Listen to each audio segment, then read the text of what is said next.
நெய்தல் 2025 வரும் 13, 14, 15 ஆகிய தேதிகளில் தூத்துக்குடியில் நடைபெற உள்ளது. அனைவரும் வருக, அனுமதி இலவசம்.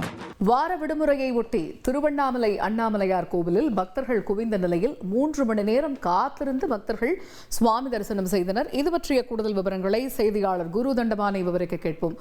குரு தண்டபாணி, வார விடுமுறை நாள் திருவண்ணாமலையில் பக்தர்கள் கூட்டம் அலைமோதுகிறது என்று அறிகிறோம். அங்க இருக்கக்கூடிய கள நிலவரம் என்ன? பக்தர்கள் வந்து சுவாமி தரிசனம் செய்யறதுக்காக செய்யப்பட்டிருக்கக்கூடிய ஏற்பாடுகள் என்ன? திருவண்ணாமலை அண்ணாமலையார் கோவிலில் சனி மற்றும் ஞாயிறு வார விடுமுறை நாட்களில் வந்து வெளி மாவட்டம் மற்றும் வெளிமாநிலங்களிலிருந்து லட்சக்கணக்கான பக்தர்கள் வந்து திருவண்ணாமலை அண்ணாமலையார் கோவிலில் சாமி தரிசனம் மேற்கொள்ளவும் மேலும் கிரிவலம் மேற்கொள்ளவும் வந்து திருவண்ணாமலைக்கு வருகை தந்துள்ளார்கள். குறிப்பாக ஞாயிற்றுக்கிழமைகளில் அதிக அளவு பக்தர்களின் வருகை இருக்கும் நிலையில் தற்போது கோடை விடுமுறை முடிந்தும் சனிக்கிழமை வார விடுமுறை நாளான சனிக்கிழமை இன்று வந்து பல்லாயிரக்கணக்கான பக்தர்கள் அதிகாலை முதலே வந்து அண்ணாமலையார் கோவிலில் வந்து நீண்ட வரிசையில் காத்திருந்து சாமி தரிசனம் செய்து வருகிறார்கள். குறிப்பாக வந்து ஒரு 3 மணி நேரத்துக்கு மேலாக காத்திருந்து இந்த பக்தர்கள் சாமி தரிசனம் மேற்கொண்டு வருகிறார்கள்.